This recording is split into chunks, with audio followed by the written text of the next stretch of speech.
mind is set, my grind is set, my heart on ice is cold. I'm only here to even a score. Whoa.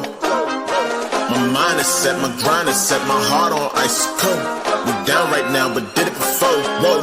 See from here we going up. Made the call, I shown up. Now the game is sewn up. Say my name is blown up. We up, we up, we up, we up, we up, we up, we up, we up. See from here we going up. Made the call, I shown up. Now the game is sewn up. Say my name is blown up. We up, we up, we up, we up, we up, we up, we up, we up.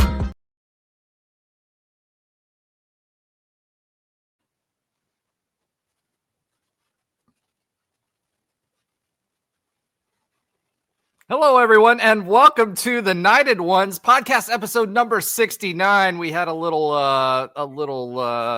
error there when it came to the background, so sorry about that. Welcome, and we are the only podcast that features a former UCF national champion, a former UCF radio host, an ESPN analyst, and hoops player, an infamous, yes, that's infamous rapper, our resident influencer and IG star, shooting the breeze, talking UCF sports. Remember to like us and follow us on YouTube, IG, and check out the 70-plus teams and conferences on the College Huddle, of which we are the representative for the Big 12 Huddle. This week, we have a jam-packed show. There's a lot to talk about this week. We had questions about defense and who we were going to hire as defensive coordinator. That was answered this week, as well as a host of other positions. And more importantly, we have some conversation to be had about who we kept. In addition to that, we hired an O-line coach, and he was doing work and putting in work this week. So we'll talk a little bit about that. Trey Neal will join us to talk about his experiences with Mike Dawson and about Alex Grinch. He has a lot of experience, and he'll be bringing that to the table to give you guys the inside track on what to expect. And of course, you'll have the rest of the team. So without further ado, let's go ahead and bring to the stage our producer, Nobra. Hey now. Yeah, I just totally threw you under the bus before we started there. So I hope you're okay with that. I was petting my cat. I got distracted. Wow, B. All right. In addition to that, let me go ahead and welcome the only UCF national champion in college sports podcasting, Trey Neal. Gentlemen, how are we doing? You use that word loosely every single week. I'm really excited about what you're going to be talking about this week, giving us the inside track on Coach Dawson.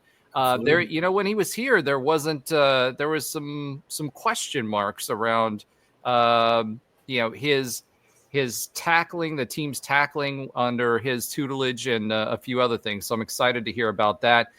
For those of you just tuning in, also as a reminder, on Thursday we'll be doing a podcast live kickoff for the basketball season. So Ben Stout, our local ESPN analyst and 7-foot-tall podcaster, will be joining another former UCF player in Chance McSpadden, who will be talking all about getting us ready for the Big 12 conference in basketball. So super excited about that. Without further ado, and until the rest of the crew shows up, let's go ahead and get right into it. So Scott Frost added some people to his coaching staff. First off, Alex Grinch hired as DC. This was a controversial, to say the least, pick. Alex Grinch was known as a fast riser in the college football world, and then ran into a little bit of a buzzsaw and was fired at his last two jobs as defensive coordinator. So talk a little bit about that, Trey. What do you know about Alex Grinch? Yeah, quick story. He actually recruited me in high school when he was at Missouri. He signed one of the guys that I played with to go to Missouri, Thomas Wilson. We actually were trying to get him too. But yeah, I mean, I went and watched, his Oklahoma stuff, just some stuff, we kind of clicked through it real quick. And then I watched what they did at USC. To me, he has a good defense. He runs a good defense. It's not, I wouldn't say it's, best in the country kind of defense, but it's a really productive defense, and he gets the best out of them quickly. And then as the time goes, they start playing a lot better. The one thing I noticed, because they talk about the USC days, when I watched Oklahoma and compared it to what they did at USC, they ran a lot of the same stuff, but guys were doing their own thing. That's my opinion. That's just how I saw it from what I understand about, the kind of scheme he runs. It's 3-4 base. But I wouldn't look too much into that, to be honest, because the football is such a hybrid sport now. You have to be able to run everything. You got to be able to put 4 down. You got to be able to go 3 down. You got to be able to, run a lot of DBs and get big if you have to. But just from what I saw when, comparing to USC, they did a lot of stuff to where guys just they had responsibilities and they weren't doing it, which, I've talked about that the whole time. Defense is like the ultimate. It's a lot like O-line. You have to play cohesive and you have to play together. You can't freelance, because if one guy messes up, that's the difference between, a tackle for loss or a sack or a 80-yard touchdown. Like, that's how cohesive and together and being pulled in the same direction. So that's just my opinion. Everybody has their own. I just go off what I see and what I understood from it. And that's what I took away from it, was he has a really good defense. If guys do their job, it can be a very productive defense and guys can make a lot of plays. If they don't, like any other defense, it's going to get shredded most of the time.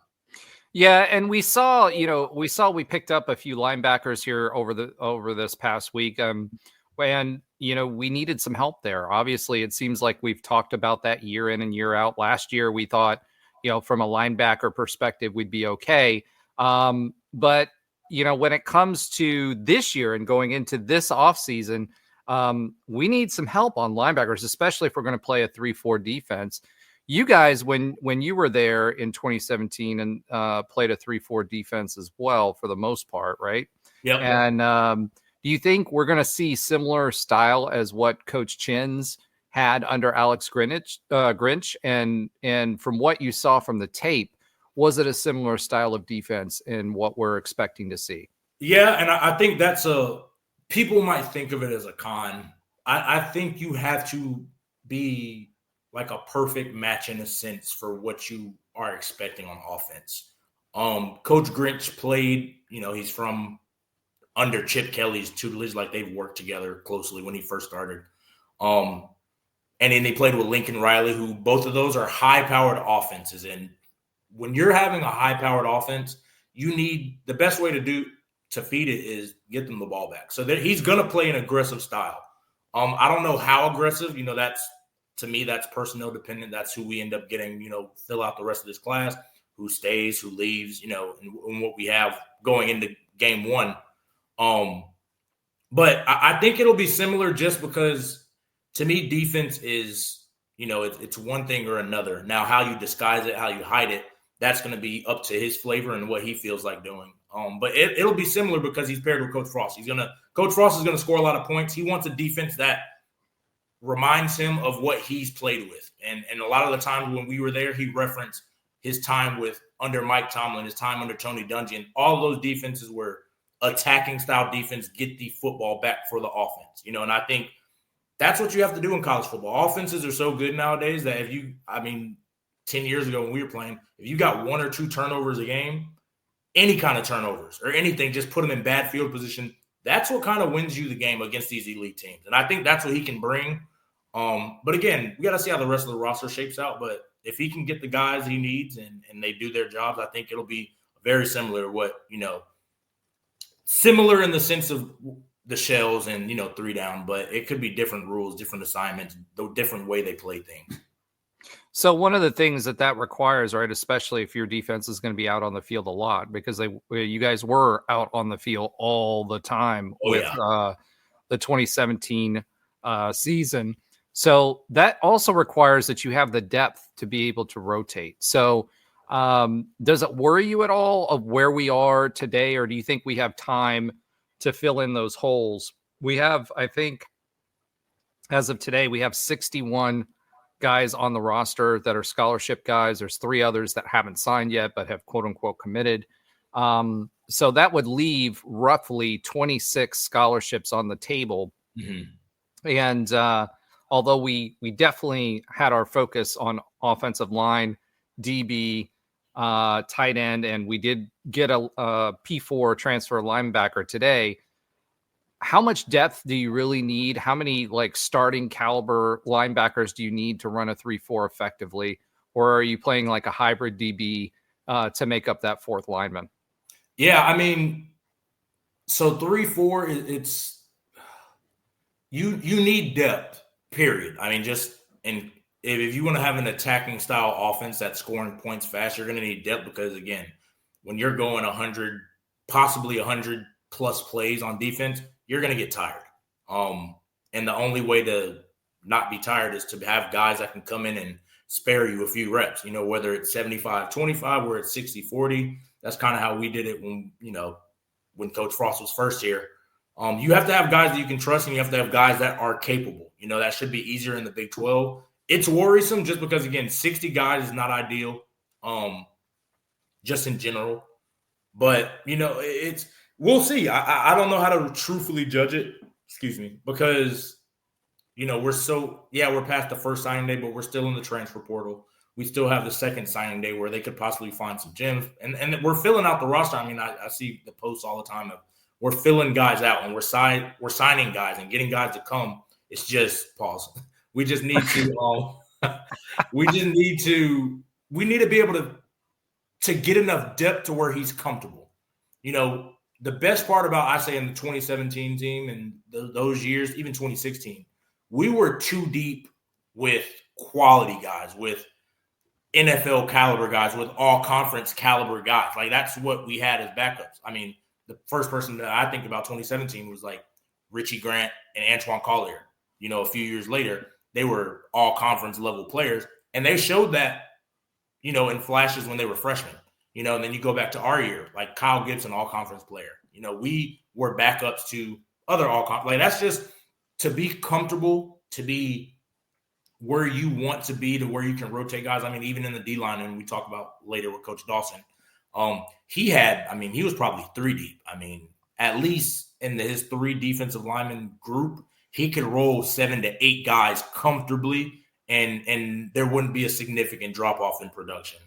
So I think that's just one of those things where you have to kind of see where we're at come spring ball, because that's where you'll kind of have an idea of where we are, where we need to fill out, where we need to figure out where we need to get to. So things like that. But I think once we're able to get that depth, I mean, then we can get it rolling. But this is under Coach Chins. This isn't under Coach Grinch. I don't know how much he rotates.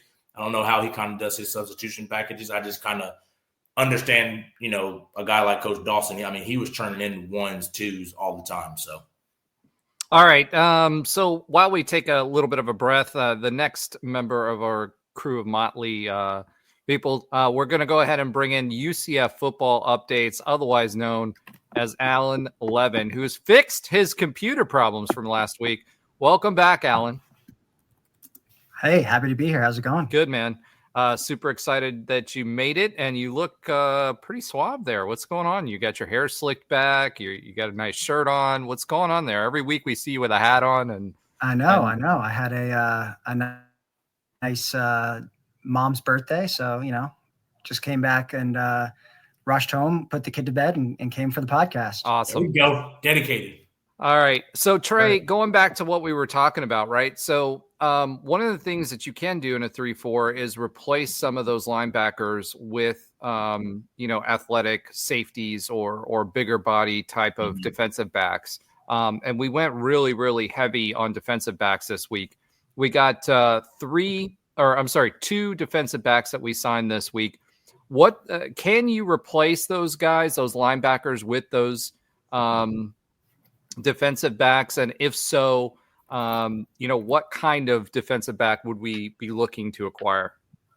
Yeah, I mean, it's so different because you want to tailor your skill guys. You want to tailor who, where you want to fill the roster in, based kind of around what you're going to see. For the longest, the Big 12 was just an air raid, 500, 600, 700 yards a game kind of style of conference. So you wouldn't really want those thumper linebackers in there because they're just going to put them in space. You're going to put an Adrian Killins on a bigger thumper, and it's a mismatch all day. Now it's kind of shifted a little bit. It's still high power, but it's a lot more physical in the Big 12. So you're trying to find guys like I'm blanking right now. What's his name? Pace. Like, Pace is a perfect guy that you would want in this kind of defense because he's physical enough and big enough to play in the box. And as he played linebacker, weak side linebacker this year, but he's so athletic he can cover in space. If you can find those guys everywhere, that's what you want ideally from your inside backers. Outside backers, it just depends on – you want guys that can win. And I think, Nigel Kelly staying is huge. I think he's going to be a huge benefactor in playing in this kind of defense because he's athletic enough to get after the passer, as we've seen, but he's also athletic enough to, drop in coverage. And that's how you can get exotic with your defense. You can send different packages, different blitzes, and have different kind of stunts up front because the thing about the 3-4, you never know where that fourth guy's coming. That's what you're alluding to, the fourth rusher. You never know. It could be an inside backer. It could be a safety. It could be a corner off the edge. It could be a back or outside linebacker. It's so hard to predict where it's coming from versus, 4 down. It's most of the time it's those 4 guys going. That's just reality of it. So yeah, I think there's a certain body type they want.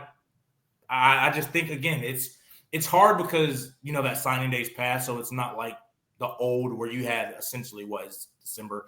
You had almost a month and a half, 2 months to kind of fill your roster out and find those guys or even flip guys. I think that's one of those things where because we don't have that, a lot of guys have signed. And I don't know how, getting out of the national letter of intent works now. But yeah, it's going to be tough. But I think I think they're going to be able to get those physical guys that can run.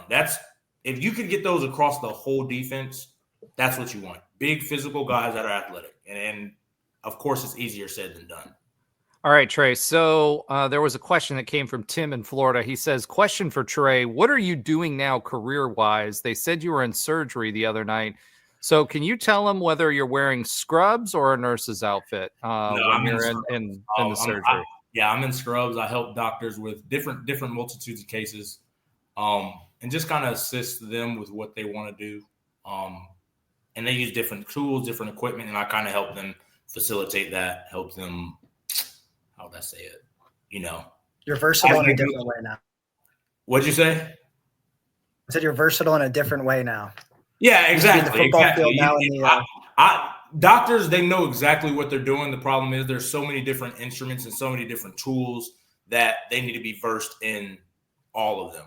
They know the surgery is just this scissor might clip different. This might do this different. This rod might use this different. So that's what I help them with. I kind of help them, navigate. Should they do this? Should they not? Ultimately, I just kind of give advice and I get to be in surgery and help people out. And that's something, just as a quick reminder, thanks, Tim. At the time, part of the reason you went to Nebraska is for the medical track. So, because at the time, we didn't have the resources that we did at the university now. Yeah. So kind of going back to what we were talking about, the difference between a 3-4 and a 4-3, right? Mm-hmm. Are there any advantages in a 3-4 for UCF with the type of offense that we've seen Frost run in the past? And I don't think he's going to run the exact same offense. This is especially a different league. This has been a running league. One of the things that we focused on and emphasized on last year was stopping the run. Can you still stop the run? How do you stop the run with a 3-4 with one less down lineman? We obviously lose Lee this week, right? Because he went to transfer to Texas Tech. They're dropping dollar bags and dump trucks. We kind of hinted at that. So something to the tune of $1.6 million for Lee Hunter, which is not something that we can do here at UCF. That's what the rumored amount was. We kind of hinted around that, but now that it's official, we can talk about it a little bit more. But losing him as a D lineman, we did hold on to another big D lineman on last year's recruit, Walker. Can we hold the fort down with one defensive tackle, and how does that affect the ability to defend the run? Yeah, I mean, the real difference with the 3-4, they're going to be asked to do the same thing. I mean, the D line is just big nasties, big dirty. You gotta be physical, and you gotta play physical. Techniques change a little bit in the 3 down, for the most part, you got to be able to eat double teams, or a few of them need to be able to eat double teams and keep guys off the linebackers that come free. That's what you want. Now there's so many different varieties. The old school 3-4, like if you were to go Google it, that's like the 1990s version. In 2024, there's so many different ways. There's so many different fronts to get one-on-ones, get different looks you want. It's almost like everything's a hybrid. Everybody's a hybrid because the body types are hybrids. We talk about it, Roger, like when you played, even when I played, like I was a bigger safety. Now everybody's as big as me. If not, they're not bigger than me. Like just the progression of the athlete is getting bigger, faster, stronger, which allows you to do more as well as it's more physical, but it allows you to do more and be more flexible with the defense. So yeah, we'll be able to stop the run. That's going to be more scheme dependent, in my opinion, just based off the type of runs you're probably going to see in the 3-4 and how the guys play the blocks. That's the key to me up front, is how do guys play blocks and how do the linebackers fit off of those guys up front. To me, you have to be sound in this. You have to be a smart football player to play in the 3-4. And you got to be able to tackle. You got to be able to hit. You got to be able to take on offensive linemen, because when you have the 3-4, just looking at any picture, most of the time it's a 0 or 4-eye, which is irrelevant. Just somebody is most of the time the guards are unblocked. There's not going to be anybody over them, which allows them to go straight to the linebackers if they want it. So those linebackers have to be able to be physical at the point of attack, which is something I've harped on just all the time. That's the best way. Ethan Barr, I thought, was pretty good at just being physical at the point of attack.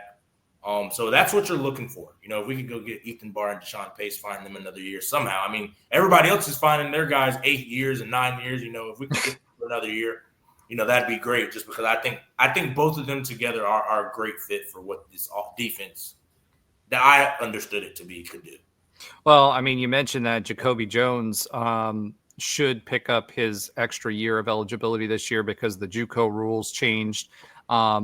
No longer do the 2 years or 1 to 2 years in JUCO count against your eligibility for your 4 years in the NCAA. That rule changed last year. So there's even more guys that can get extra time. We had the COVID year before that we were still shaking out of over the past season. So, you talked a lot about, alignments and stuff. One of the things that four linebackers do for you is it should help you with edge contain. Because you don't have to choose a weak side, strong side when you're playing 4 down linemen, and you can overload one side or the other easily without unmasking what you're doing. Right. So if you've got an end that's defensive end that's crashing down, or sealing a block, you've still got a linebacker that can, or a strong defensive back that can come to that side and overload that side to try to get speed in there to blow up the play. So that's one of the advantages with the 3-4. It'll be really interesting because John Walker was vital to hold on to for this upcoming season. He's coming back from injury, announced today officially that he's going to be back. He's going to be vital for our ability to play over the nose and to maintain the gaps that we need when we're playing a 3-4. So really, really interesting stuff. How much trust do you have in Alex Grinch?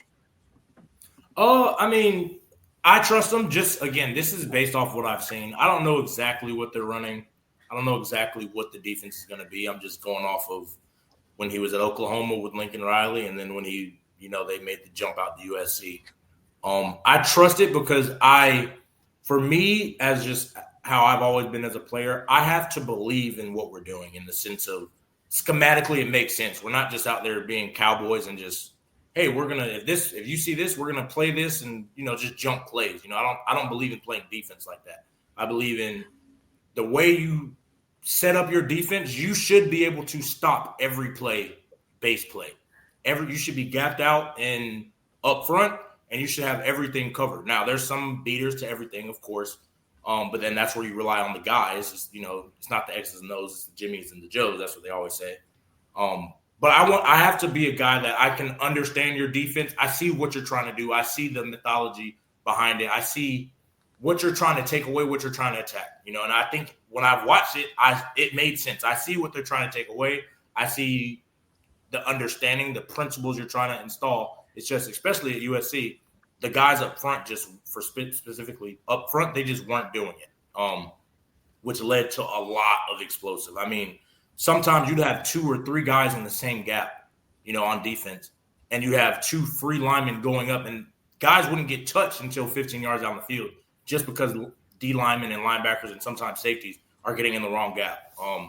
So ultimately, is that a coaching problem though, from your perspective? I have my own, thoughts on this, and I'm trying to lean into this with you because you played this defense at UCF under Coach Scott Frost, and I'm trying to understand that. And then the other thing too that I'd like for you to kind of answer is as it pertains to Coach Frost, is there anything different in the sense that, one, he was, I know that he was a little bit active on the defensive side of the ball, considering he coached defense before he came to UCF.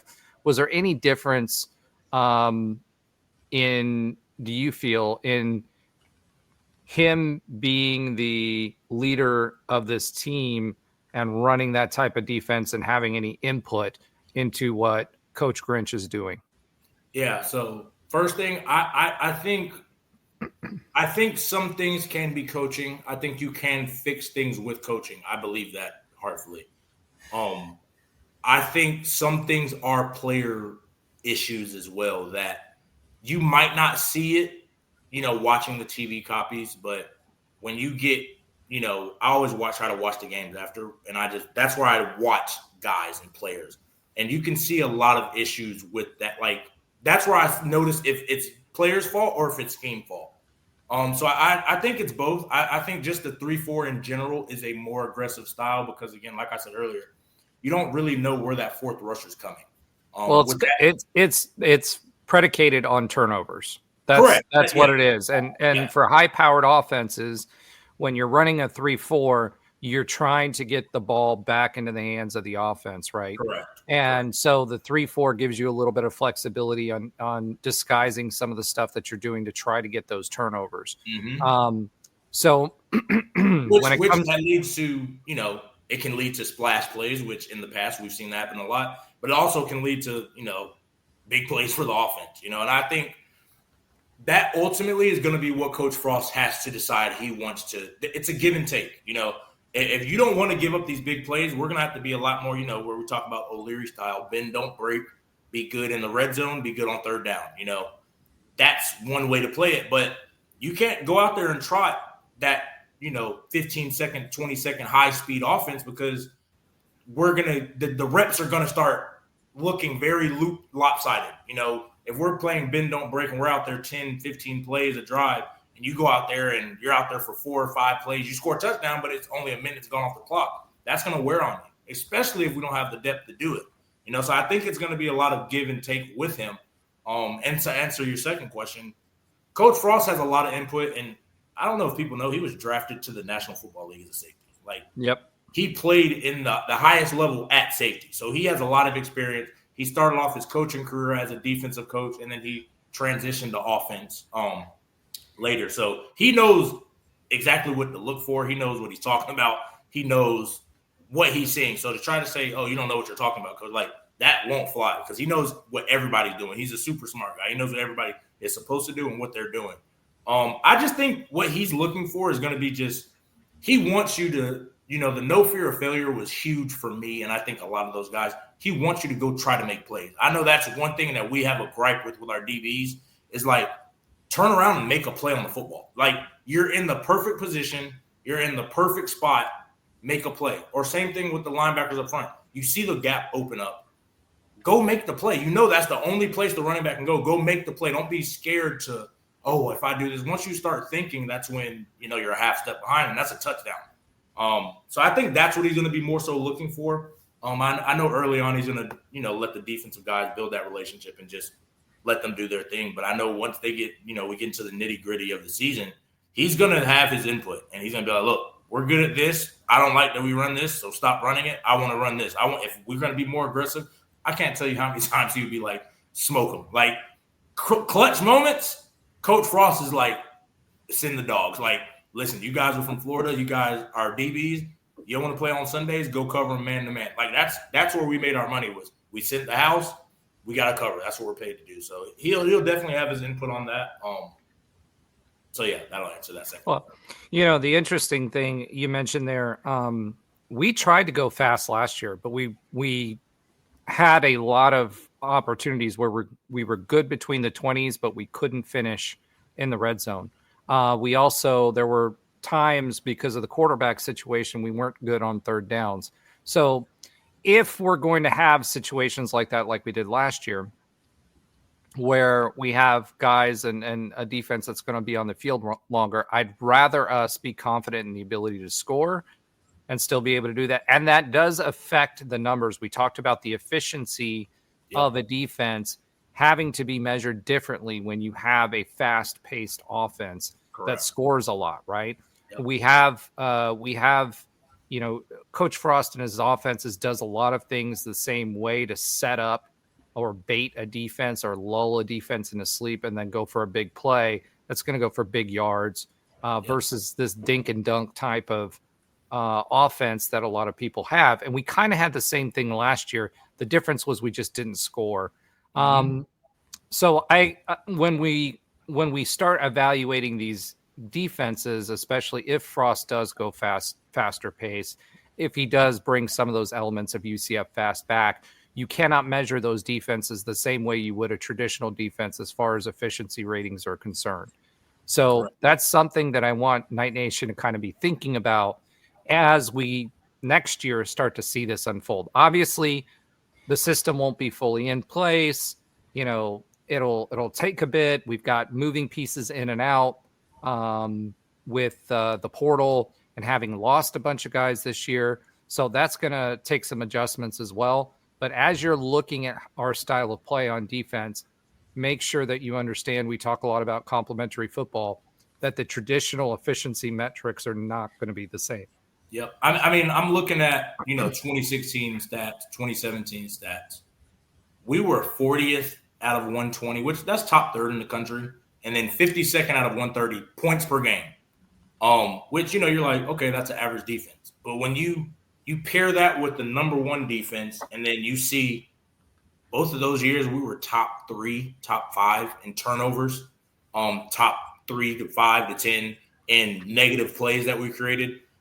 That's the kind of thing you want to see when you pair with a high-powered offense. You want to see those high turnover teams and create negative plays because, again, Roger, 2nd and 7 is a whole lot different than 2nd and 13. A turnover, 2 turnovers a game, and now you go from 7-0 to 21-0 like a blink of the eye. That can throw out the whole offense's playbook. Like, okay, we're playing from behind, way behind now the whole game, which that makes you one-dimensional, which that's what we wanted.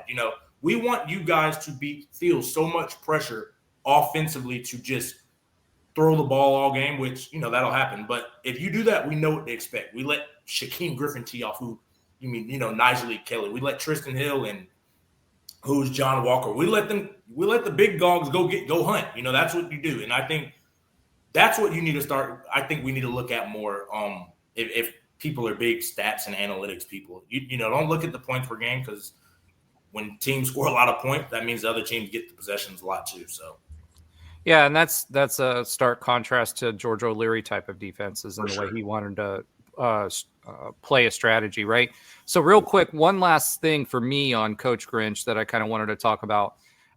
There's a lot of noise out there on the internet, especially for fan bases of where he came from, about the defenses being soft, questions about whether they are tackling and all of that kind of stuff. So when you went back and looked at that tape, did you see anything that kind of threw alarm bells that said, hey, these guys aren't tackling well, their fundamentals are off on their tackling fundamentals, etc. What did you see when it came to that when you look back at the tape? Yeah, they definitely didn't tackle the best. I don't know. So to me, there at USC particularly, he had a lot of talent on that defense, like guys that they are playing on Sundays right now. but you watch them play on Sundays, they still miss a lot of tackles, and they still aren't the most physical players. I specifically the back end.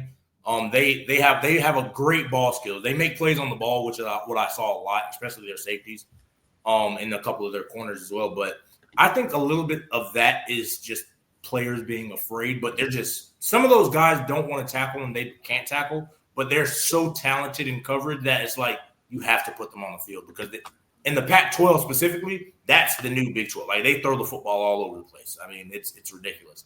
But it's hard to me to say because I think physicality isn't taught.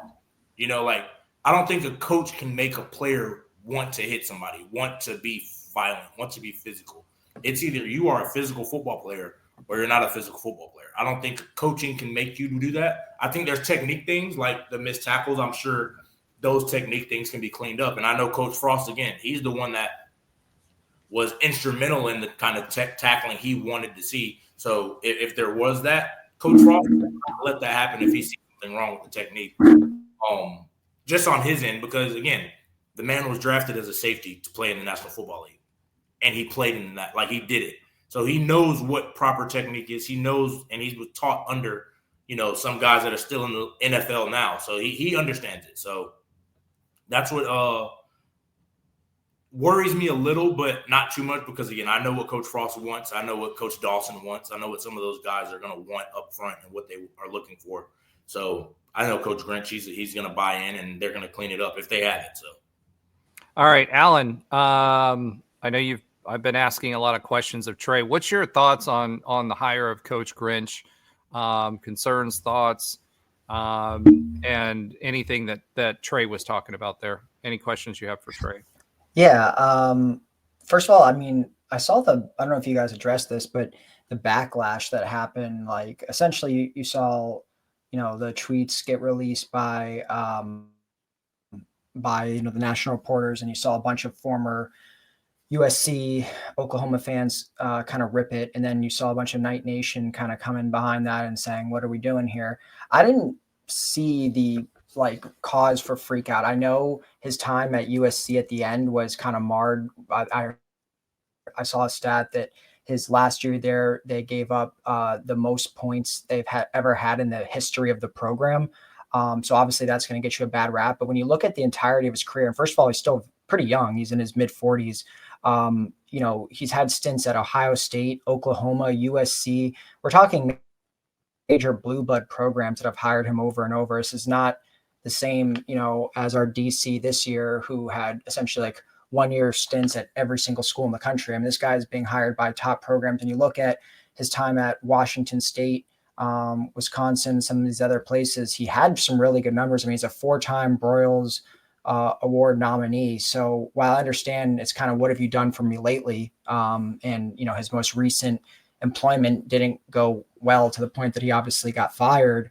Overall, I think the body of his work is pretty solid. And you talk about a guy that's a veteran coordinator that's played some major ball games. I mean, he made the playoffs with Oklahoma. He played in the Rose Bowl, I think, with Ohio State. So this is a guy that knows Power 4 football. And like I said, has played at coached at major programs, coached guys that have been in the NFL. So while I understand some of the concern, given how his last stint ended, I overall, I think it was a strong hire, and it was outside of the Frost, Nebraska, UCF bubble, which we talked about last week. We kind of wanted to at least see maybe a couple hires in that realm. So overall, I'm kind of let's wait and see. I was much more concerned with the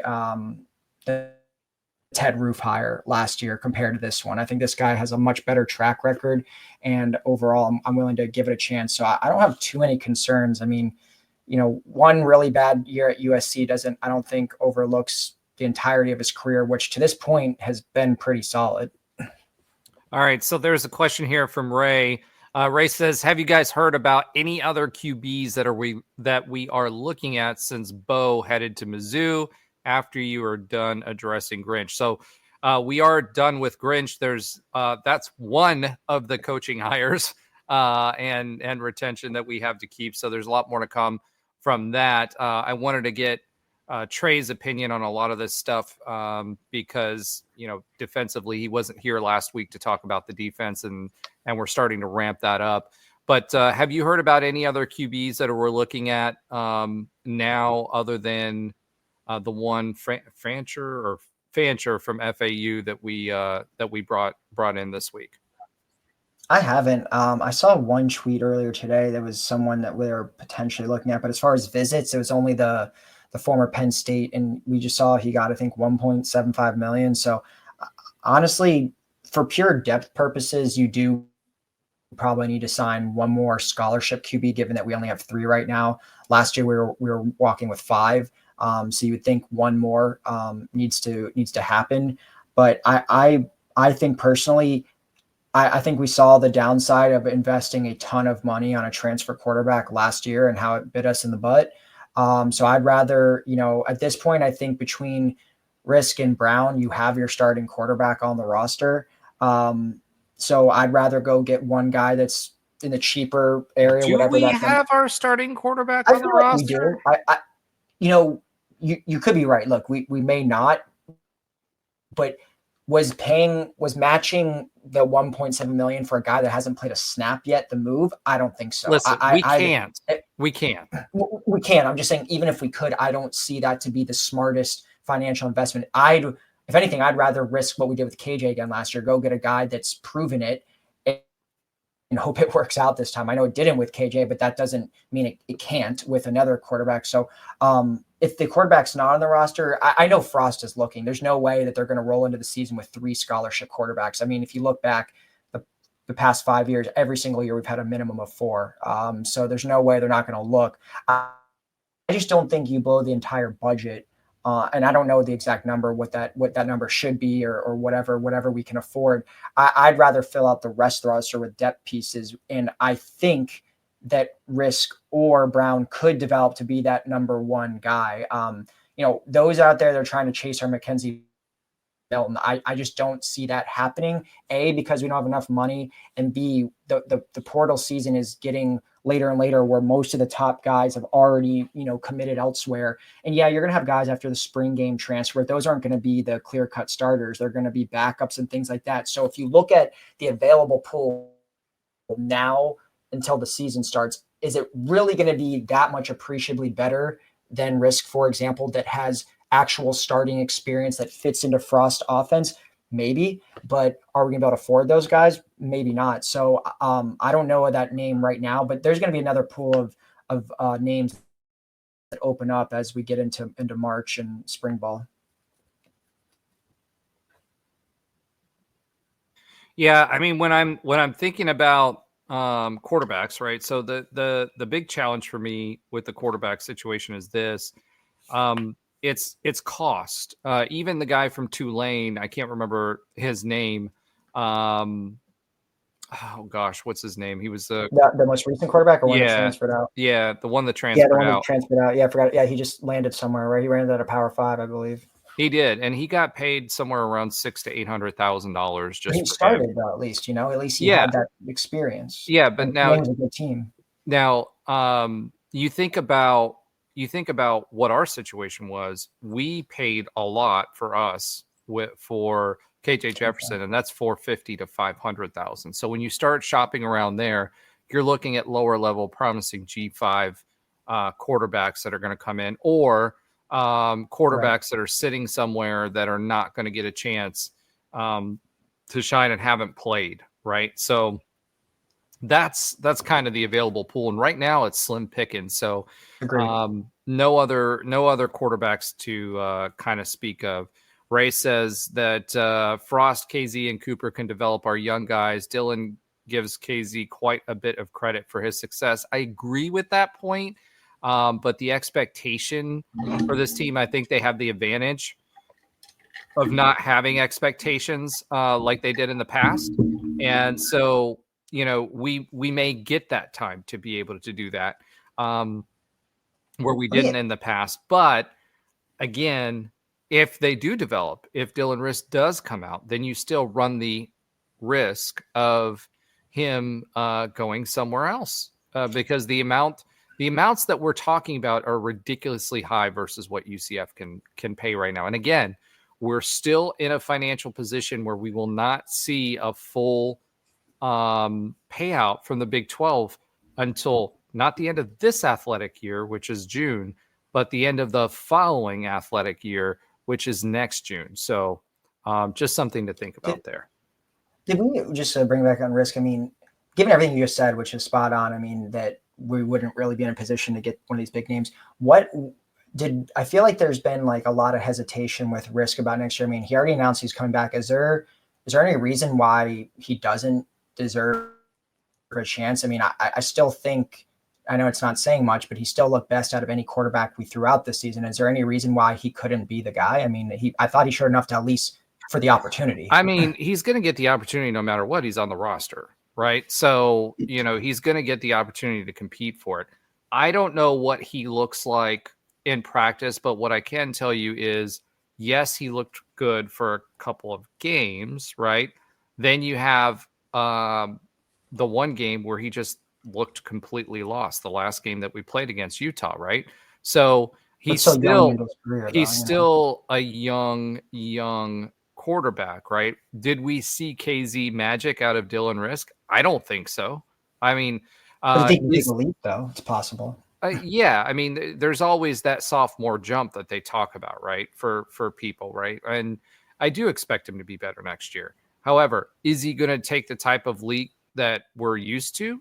Probably not. So if you can go find a quarterback, or not used to, but what we think about when you're thinking about KZ as the quarterback coach, and that's going to be the comparison, fair or not, right? Do you have to take a shot at trying to get another quarterback? Yeah. And if there's another quarterback on the roster besides the three that are on there today, I think you absolutely 100% have to think that we're going to try to get someone who at the very least could be better than Risk. Will he get a shot at it? Yeah, 100%. Listen, Dylan Risk also got paid to stay. And if you don't think he didn't get paid to stay, yes, he did it out of the goodness of his heart, but at the end of the day, he, to me, hasn't proven that he can be that quarterback yet. I hope he does. But I remember when we were watching the likes of, Dylan Gabriel or Mackenzie Milton, those were high-level quarterbacks with high-level quarterback play, especially you knew what you were getting out of Dylan Gabriel, too, with the type of numbers he put up in Hawaii. Dylan Risk, I don't think, is that caliber of quarterback. He's a good quarterback, but he's not that caliber. So it's going to take longer if we have the learning curve. And do I think that we need to keep playing magical or musical chairs with quarterbacks? No. Do I think that we mismanage the quarterback situation under Gus Malzahn? Yes. But Gus Malzahn is not here anymore, right? So that doesn't mean that the guys that we have on the roster are the same quality of the guys that left. So I don't know, for Dylan Risk, he showed some flashes. I think he's got the possibility, but he also showed that, when you're staring down the barrel of a Big 12 defense that's basically bringing the house, he played like a freshman would. So he did not have a good game. And, it is what it is. Andrew's checking in, says, hopefully KZ can give him some of that magic dust. 100% agree. I hope so too. And Ray, I hope that doesn't sound too down on Risk. It's not that I'm down on Risk. I just think that, we need to see if there's anybody else that we can bring to the table. And yes, maybe there are some ninja QBs in Hawaii that maybe KZ can reestablish that pipeline, because Frost had a pipeline to Hawaii as well when he was there the last time. All right, let's go ahead and pivot back to what we were talking about before. Pivot. Kenny Martin retained as defensive tackle coach. We talked about Kenny Martin quite a bit over the last two shows. I think it's extremely important that we retained Kenny Martin. One, for John Walker. I think he had something to do with John Walker staying. Two, for continuity. Three, for his recruiting prowess. We talked about a lot about that.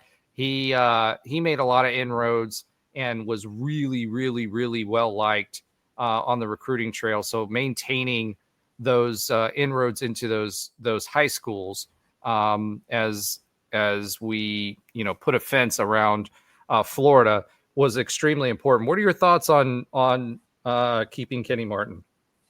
Yeah, that was huge. I think we talked about, out of all the coaches that we wanted to keep, at least on the defensive side of the ball, we said we need to keep one of the Kennys. And I think Kenny Martin was the one that was probably the most important, I think just him being able to keep, or having a reason that John Walker stays, makes him already worth his salary. Literally, for one player, that was someone that I think widely we expected to lose. We talked about John Walker probably transferring. The fact that he stayed, if Kenny Martin even had, a small hand in that, that's big. But for continuity purposes, as of now, really the only coaches that have stayed are that have been retained are Kenny Martin, and I guess you could say obviously Sean Beckton, but I almost don't consider that retaining, just because he was already part of Frost's two other staffs in Nebraska at UCF. So when you talk about having at least some continuity, that's big. And Kenny Martin, like you said, was widely liked. He's a player's coach. He's a great recruiter. Had a hand in recruiting some of our top defensive lineman players over the past few years, like John Walker and Ricky Barber and Lee Hunter. So him being retained on the staff is big. You can tell a lot of the players were already excited about it. They were tweeting about it when he returned. So I'm thrilled with that move. And I think like you said, it was a big reason that John Walker stayed, and a big reason where I don't really think you've seen too many outside of Lee Hunter, which we already talked about. He got a massive bag. Most of the D linemen have stayed. Malachi Lawrence is still here. John Walker is still here. Jamal Johnson came back, withdrew his name after Kenny was retained. So you talk about that. A lot of the key linemen from last year are back, and it's actually one of the few position groups I feel pretty good about heading into next year. I mean, obviously Lee Hunter's a big loss, but I think we were kind of already considering that a loss when we all thought we all said, I remember at the beginning, one of the first podcasts before the season started, that we thought he was going pro. So we kind of already figured that was a loss. So I love that Martin was retained. All right. I'm going to kind of punt on Mike Dawson, because this is someone that Trey worked with extensively. So I want him to kind of give his flavor. And unfortunately, he's taken an extended potty break. So yes, Trey, I'm calling you out. We can circle back on that. So we'll circle back to that. Andrew says we should send him the notes. Well, that's on Alan. Alan didn't send him to Andrew, although I did send Andrew the link. There's Trey tweeting from the bathroom. Wow. Nice. Yes, you got called out, dude. You got called out on the show. All right. What a loyal listener, listening while on the toilet. Yeah, well, we'd all do that. It's for the brand, bro. Sean Clark has been hired as offensive line coach. He was the head coach at App State for 2 years. He was also an offensive line coach, well-respected offensive line coach for 15 years prior to that. So this guy, having looked at his history, this was a really, really good hire. And you started to see some pretty high-level offensive line transfers come into UCF this week, which we'll talk about here in a bit. But what do you think of this hire? Yeah, I don't know much about him, I'll be honest, other than, he was the coach at App State. But I think anytime you can get a former head coach as one of your position coaches, that's kind of a win. I mean, I know this is an extreme example, but how many coaches has Nick Saban hired at Alabama that were former head coaches, and the quote unquote Nick Saban rehab program. I don't know if that's what the case is here, but a guy with this type of experience at App State that's been largely successful since they've moved up from FCS to FBS. I think it's a great hire.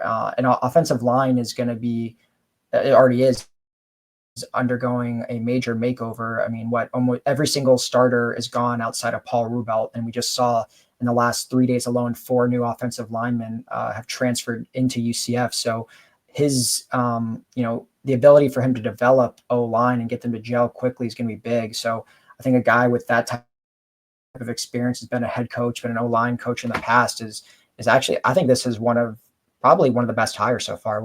Would you agree with that? Yeah, totally. I mean, this guy is a 2-time All-American offensive line player. He was an all-conference selection. You know, he's got a lot of big names that he's coached under. He was with Scott he was at Louisville. He was at Purdue as offensive line coach. Obviously at App State, he was co-OC and offensive line coach. He was with Scott Satterfield and Eli Drinkowitz. So some pretty big names. And, from that perspective, he's well known. He's well liked. He was, I wouldn't say former head coach. He was the head coach, and we hired him away from App State. So I think that's a bold move there, too. The fact that UCF is now in a position to be able to hire a sitting head coach away from a quote unquote G5 program to bring him to UCF is pretty awesome.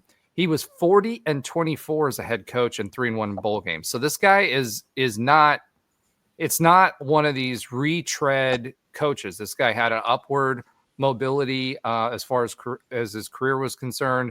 It's also another guy that Scott Frost can lean on. He was extremely successful as a head coach. 40-24 is at App State is really, really good. And more importantly, 3-1 in bowls. I mean, that's huge. That's huge. That's a winning pedigree. This guy knows how to win. He knows how to get the most out of his players. And, he's a great, great coach coming from a winning pedigree. And I think this is a huge, huge win for us and an upgrade over, as much as we love the cooking of and personality of our previous O-line coach. I think this is an upgrade and a guy that knows how to win and has done it. He's done it himself. He at a very, very high level. So I think this is huge. I think it's being reflected in what you're seeing with the transfers that we have coming in this week on offensive line. And I think this is going to be another asset for Coach Frost. We talked about Coop last week, for Coach Frost to lean on as he builds out his staff and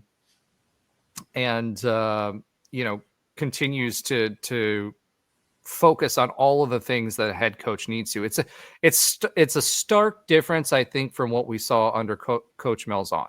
So I think this is definitely a big thing, and not a guy that he's worked with in the past. So again, one of the big knocks on Coach Malzahn was he brought his own entourage with him everywhere he went. He hired from within his guys. And I think what Coach Frost has done successfully now, which I was a little worried about the hires that he was bringing in, is he's brought a couple of pieces from outside of the program that he has not worked with before that can add value to him, not only in their position, but also as a coach to help him on the field. So that's my big thing. I think this is the number one big hire that we have. Mike Dawson hired as an edge. That was the end of the coaches. So I guess we need to circle back to Mike Dawson, and we'll get Trey's input in a bit. Mike Dawson was hired as edge run game coordinator. He was the former linebackers coach for UCF during the 2017 era. He was kind of much maligned during that time. So that's an interesting hire, to say the least. And look who joined us. Hey, can you hear me? Yes, we can. Andrew Fagley from the comments to the show. Welcome to the show, and thank you for picking up the slack for Trey. Well, I didn't realize I was gonna do this, but whatever. We're glad to have you. It's all good. Thank you. Let's talk. I mean, any thoughts on the hire of Mike Dawson as edge / run game coordinator? I'm fine with everybody that he's hired so far. I mean, I just want to see the product on the field. That's what I'm really worried about. That's just that's what I want to see. I I don't know. I can't. The one thing with the defensive coordinator or whatever, that really bothered me that fans like just went freaking nuts on that situation. That doesn't need to happen. Like, give people a chance, but I agree. To like see what they're gonna do. Like, not everybody's gonna be like at the place where they were before or whatever. You know, people learn, people live, they learn. Like, I just, it's horrible. I think the bashing that goes on a lot of different things. I'm sorry to get on my soapbox here, but that bothered me a lot to see the comments that people had on that guy, but before even seeing a single snap or whatever, you know, like, it's just crazy. What do you think, Alan, about Mike Dawson and the hire for him? Well, it's like you said, I think in his first go around at UCF, yeah, he wasn't the most loved coach, but I mean, it's kind of a balancing act, right? I think that you want to see Frost hire guys outside of his circle, but at the same time, what coach doesn't? It's not just Malzahn that hires coaches within his circle. That's pretty much every coach to some degree. So as far as it pertains to Dawson, though, I kind of, with you, Andrew, it's just like, you got to give these guys a chance. And I know we've seen Dawson, to a degree already. Was with he us didn't for do 2 horrible years. when he was here. So No, that's what I'm saying. Yeah, I mean, he did well with the linebackers. I mean, that was Shaquem Griffin, and you had other Eric Gilliard, and some of these other guys. Was it Troy Davis? I don't know if that was on that team, but a lot of linebackers on that team were pretty strong. And yeah, like you said, they didn't do bad. So I'm fine with this hire. I mean, look, if we're already going to bring back some of that 2017 magic, hell, bring one more coach in. Well, I think for me, I think it's interesting that he brought him in as edge run and run game coordinator. Now, run game coordinator, not offensive run game coordinator, defensive run game coordinator. I think it's, I think that's interesting considering we'll be playing a 3-4 defense, right? So the linebackers, we talked a lot about that at the top of the show, that they'll be an integral part of that. So I imagine he's still going to work with the linebackers, but the fact that he's just going to be focusing on the run game is going to be interesting, and the fact that he's concentrating on the edges is also interesting. So that I think speaks to the 3-4, because one of the advantages that you have, like we said earlier, was that you have edge contain, which we did not early on in the season. We didn't do a really good job. We did a much better job of that later on in the season. So I think, Mike Dawson knows him. I think Coach Frost is kind of keeping him specific on one particular area. And I think that's good. We'll see how it shakes out. But, that's something that I'm looking forward to seeing how that plays out. All right. I guess, UCF still needs to hire a running backs coach, tight end coach, linebacker coach, cornerback, defensive back coach, strength coach, and special teams coach. Brian Blackman was not retained, which I don't think anybody is crying about that one. I mean, he was a good recruiter, but I mean, our special teams were a mess. We lost games literally this year because of that. And I think also multiple games, I would say, we lost because of that. And I think that's part of the reason why Gus Malzahn's out of a job. I mean, if we would have picked up another 3 or 4 wins, we wouldn't be having this conversation right now. But that's how the cookie crumbles. So it'll be interesting to see, now that we have a defensive coordinator, how they fill out that staff, who they bring in to do that. But I do think, just like a lot of these roles, they already know who they're going to hire. It's just a matter of negotiating contracts. Because remember, folks, we still have to negotiate contracts even if you get a verbal acceptance. So when we start seeing linebackers sign, when we start seeing defensive backs sign, when we start seeing these folks come on board, they're not, as Trey said last week, they're not going to sign with a position coach that they don't know who it is. They're just not going to do it. So every time you see a defensive back or a linebacker or anything jump on there, or any of those positions that we just talked about, they already know who their coordinator is. They're pretty far down that pipe, but they're probably just negotiating the deal. So Coach Henshaw did go to Purdue. He also brought a couple of quarterbacks with him, including E.J. Colson. Sad to see him go, but especially with him being a UCF alum. I liked him when he was here, as how he handled coordinator duties, as far as the conversation in front of the media and handling the media and being transparent. But it is what it is. Any other thoughts on Coach Henshaw leaving? Well, with players or coaches, you can't take it personal. It's business, So, you can't take any of it personal anymore, with players, especially if he takes a quarterback or whatever, So it just is what it is. College football is completely a different thing now. Yeah, I think, Alan, did you have anything to add about Coach Henshaw? Not really. I mean, it is upsetting to lose him because, like you said, he's a UCF legend. But I also don't think he really ever got a true fair shake as the OC or QB coach or otherwise. Exactly. It would have been nice. It would have been nice to retain him, but once KZ became QB coach and we hired an OC, I'm not really sure he's not going to be an offensive game analyst, especially if he's getting offers, to be a position coach elsewhere. So we'll see. Maybe it'll work out again in the future. All right. So let's go ahead and pivot again, and let's get to the new additions to UCF's roster. Quite a bit of activity this week, along with the coaching staff. We also the portal opens wide for new nights.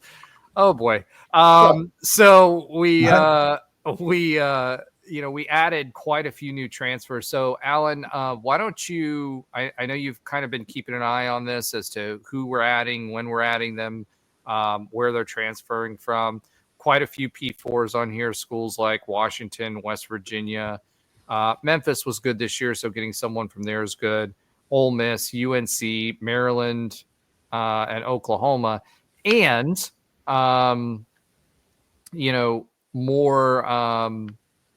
Maryland on the way is what I'm hearing as well. So what did you see out of these groupings, and can you tell us a little bit about all of these guys? Yeah, so overall, UCF added 10 new guys really in the last 3 days. So right now we're at 12 total commits. That would be 7 on offense, 5 on defense. Right now, the most prevalent positions are offensive line. We have 4 DB. There's 3, so that makes up 7 of the 12 transfers. Conference-wise, it's 7 from the P4, 4 from the G5, and 1 from Division II. Right now, there's 3 from the Big 10, 1 from the Big 12, 1 from the SEC, 1 from the ACC, and then 3 from the American, our old conference. Overall, it's all solid. I wouldn't say any of these name-wise are as flashy as maybe some of the transfers we had last year. The quote unquote booms. But I think what they are is they're filling voids that we have on the team. As you could tell, offensive line was a major focus of this, as well as defensive back, 2 positions where we lost a lot of depth. But to just kind of go down the list here. So since last time we spoke, the first one that we got was a Washington offensive line transfer. And I'm going to be honest, I have no idea how to pronounce either his first or his last name, Gard Memolar or something like that. But this is a guy who's a project over at Washington. He was there for 2 years, really didn't play much those first couple of years, but then last year played in, I think it was every single game last year, both on offensive line, started a few games, but he's considered more of a project and has 2 years of eligibility remaining. But this is, a really big guy. Just pure size wise, and that's you start to notice then these offensive line recruits that Frost has got from the portal. This guy was 6'4", 315 pounds. Actually only has 1 year of eligibility left. Was a number 1 ranked prospect in Idaho back in the 2020 class. But like I said, he's been kind of a project at Washington. He missed the entire 2023 season due to injury, and then last year got some starts. Then we saw the QB transfer, Cam Fancher. He's a guy that started out his career at Marshall and then played at FAU last year. While it's not the flashiest name, he has a lot of experience. He started 2 years at Marshall and then started sparingly last year at FAU. His statistics aren't the best. He threw for 6 TDs and 6 picks last year. But, I think, this is probably our third string, at best, maybe a second string. But this guy, at the end of the day, has a ton of experience. He came out of Ohio, Dayton, out of high school. Wasn't super highly recruited. Mostly had G5 offers. But once again, a guy with essentially 3 years of starting QB experience would actually be more experience than any QB on our current roster. So never a bad thing to get another scholarship QB on the roster when we had lost 3 at the end of this season. Coming in next after that was Isaiah Reed. This is a guy as an Ivy League transfer, played at Brown, essentially, racked up award after award after award at Brown, was first team all Ivy League this past year. Someone that, played a lot of minutes at Brown, and is actually a Florida guy, played at Sefner Christian, who's got a pretty good program out in Tampa. Once again, might be a bit of a project, but we've seen UCF do really well, actually, even last season, like guys with that came over from the FCS that played some serious minutes for us. So I think this is a guy that could be well. He finished his Brown career with 114 tackles, 20 pass breakups, and 7 picks. Actually led all of the Ivy League in interceptions last season. So he was very, very productive. A little bit small, 5'11", 180, but guy that looks like he has some good length, and a guy that is a ball hawk. So could be an interesting pickup. Next was another DB, DJ Bell, from our ex-rivals over at Memphis. This is a guy that also played pretty decent amount of minutes over the past couple of years, played in 15 games, had 36 tackles, 8 pass breakups, and 2 interceptions. Also had a pick 6. He was a 3-star that was also out of Florida, played at Pensacola High. Had not many not many Power 4 offers coming out of high school, but overall has had a productive career at Memphis. He's 6'2", 180 pounds, and was a 3-star prospect. So this is a guy that, Memphis has been pretty good the last couple of years, and he's been a pretty significant piece of their secondary. I wouldn't call him like one of the focal points, but he was someone that played, had a few starts under his belt and played a decent amount. Next, you'll probably remember this name, wide receiver Rick Darius, aka Day Farmer. He was a guy that was originally committed to UCF's 2024 class, but ultimately flipped on signing day last year to West Virginia. A guy that we all wanted. He was a former, he is a 4-star prospect out of that 2024 class. Was a top 60 wide receiver in the nation and a top 55 player in the state of Florida. Had an offer essentially from every big school in the country. So he comes to us basically a year later after flipping away from us. He played very little last year and only ended up with 6 catches and 55 yards last year. But, given all of the wide receiver depth we lost, I think this is another young, solid pickup for UCF and someone we wanted last year, a guy with a ton of speed and a ton of potential. Well, before you move on, like one thing I want to bring up is he comes from the Coco program, right? And he also played with Javon Boggs. Since we lost Javon Boggs, the way I read somewhere that basically the way to think about these two as far as body type is concerned, Javon Boggs was rated higher. Javon Boggs was more like a Gabe Davis type of receiver versus, Day, which is more like a Javon that we had last year kind of receiver, right? So he's a faster receiver. He's going to be someone that moves a little bit faster. Slighter build. But, I think all in all, this is someone who will be a good producer for us as well. I agree. Probably needs to gain a little size. He's only 170 pounds, 5'10", but, could be kind of that Dredrick Snelson, maybe slot type of guy. Next is another offensive lineman, Preston Cushman. Big guy, also 6'5", 305 pounds. He played at Ole Miss really for the last 3 years. So he's been a solid player for them. Played in quite a few games, mostly as a reserve, though, but does have a good amount of experience. Another Florida kid that is, once again, coming back home. He played at Calvary Christian, which is over in Clearwater. Had quite a few offers coming out of high school. Wouldn't call him a development project, but, someone that was not a key starter for Ole Miss, but did play a good amount, at least in, was rotated in. He's also considered very versatile. Looks like he can play left guard, right guard, and left tackle. So he does have some versatility, which is probably something we need with the amount of offensive linemen we lost, and was rated as a top 140 recruit in the state of Florida coming out of high school.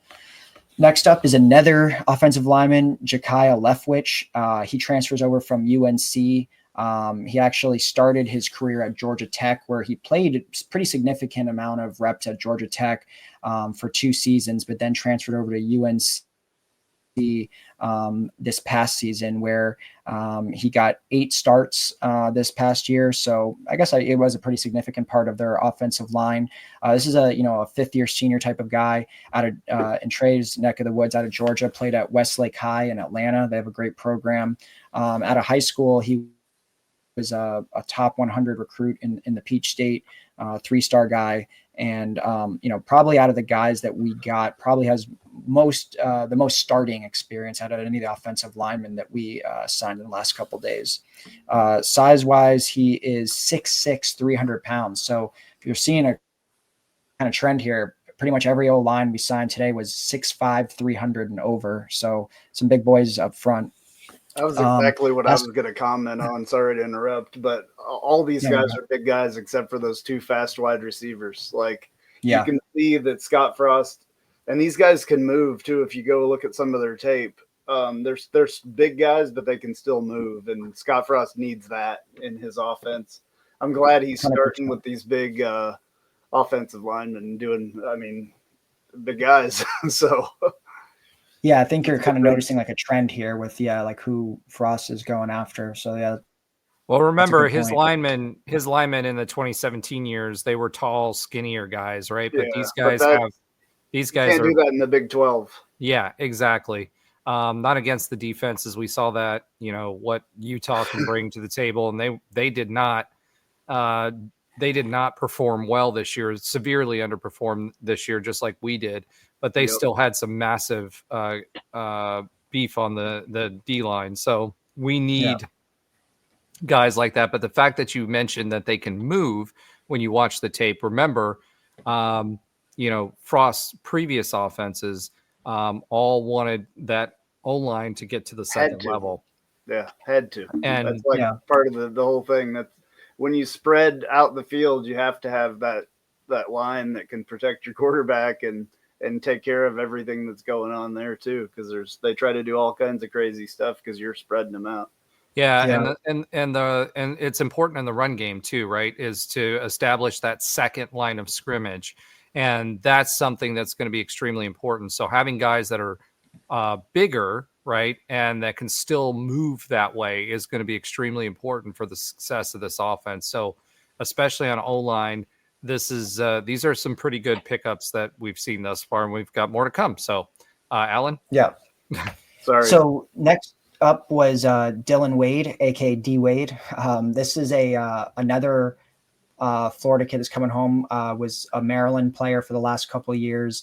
Actually played at nearby Jones High after transferring over from Ocoee. So 2 pretty big Central Florida staples. This guy's a multi-sport athlete, played basketball and football in high school, and is really versatile. Played edge, played tight end, and played quarterback when he was in high school. Obviously at Maryland, he was a tight end, which obviously became a position of need for UCF once Randy Pittman transferred at Florida State. But another big guy, 6'4", 240 pounds.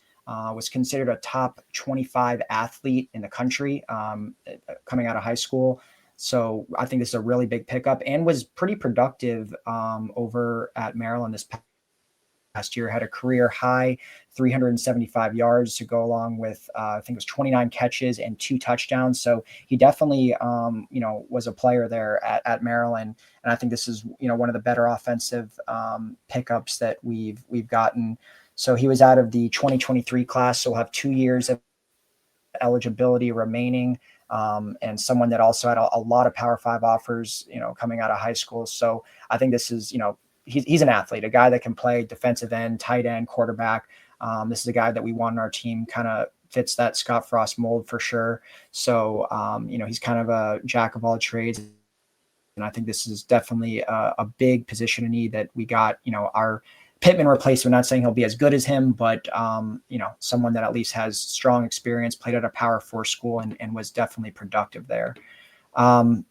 Next up is the fourth offensive line commit of the class, of the transfer class, is Justin Royce, or Justin Royce. I'm not sure if I'm saying it correctly, but this guy, not much tape or anything about him because he played at the D2 level at Virginia Union.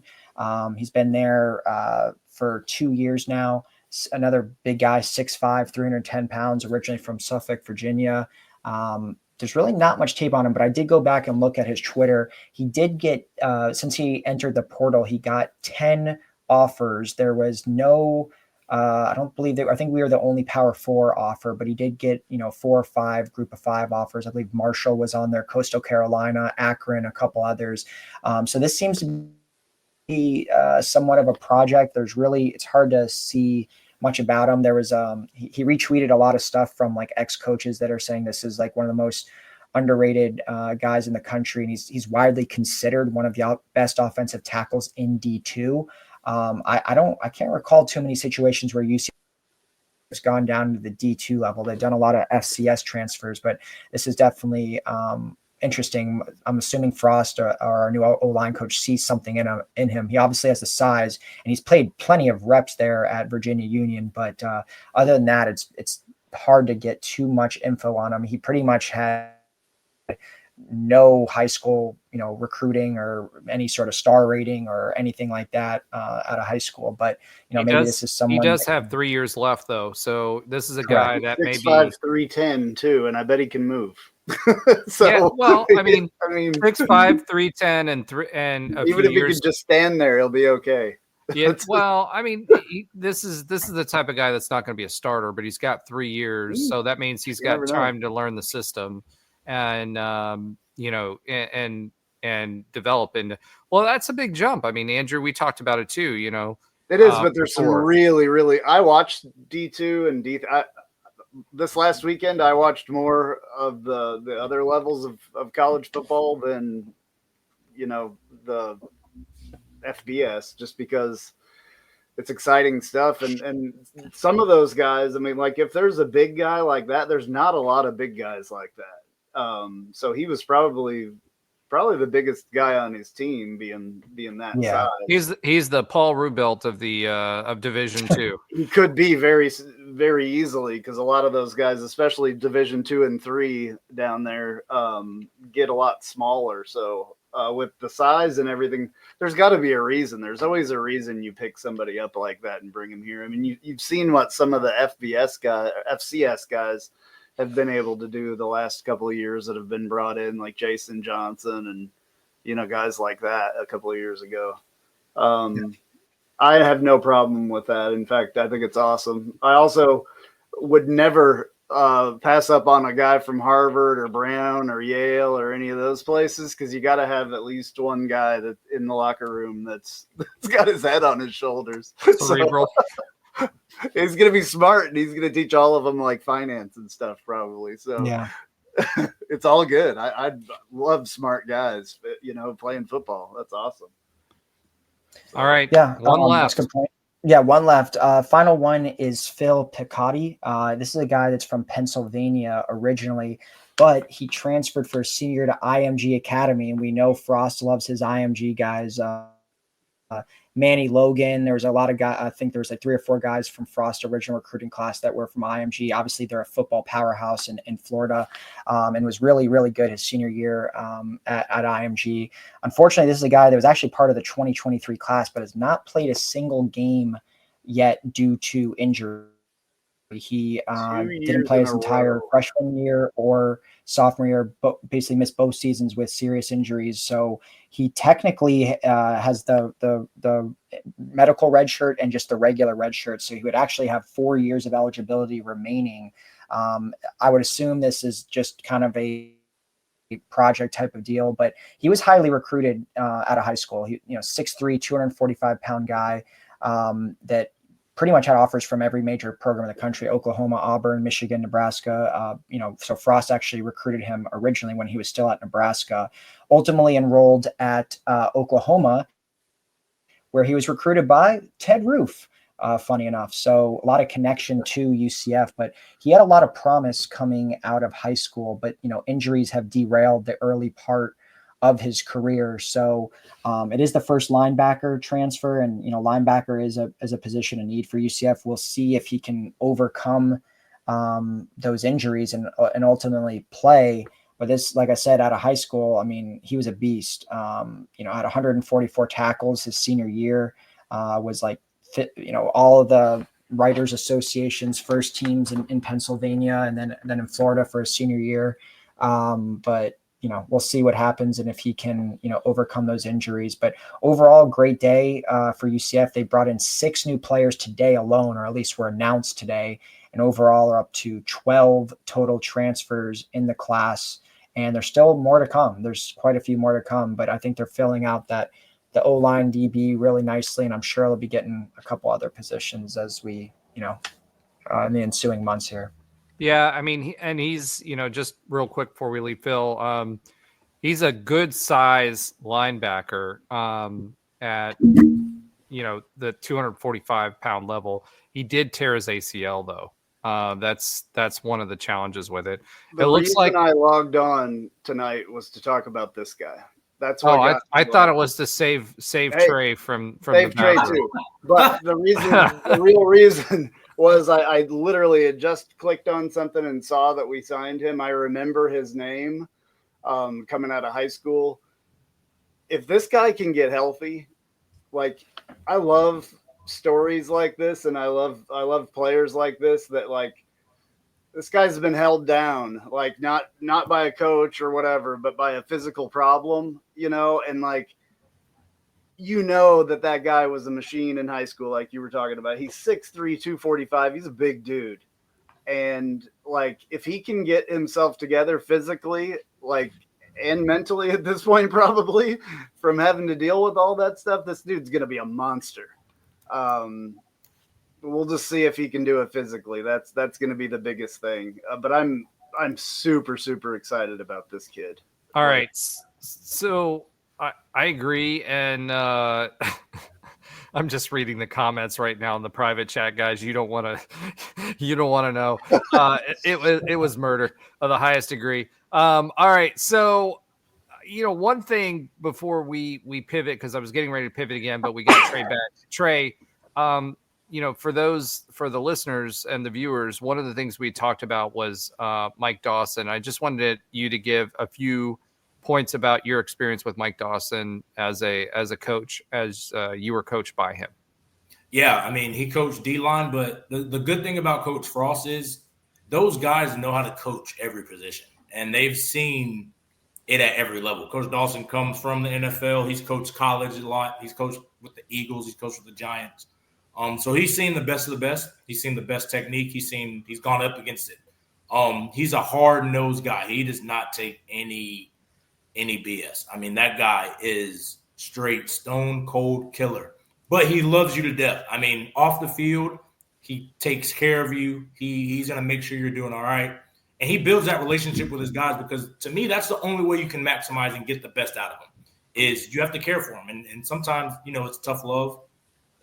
He does it a little bit more often than others, but again, you need that with the especially up front with the big hog mollies, man. You got to get those guys fired up. They got to be mean, angry, and the best way to do that is love them and then coach them up hard. So I think they're going to be in good hands.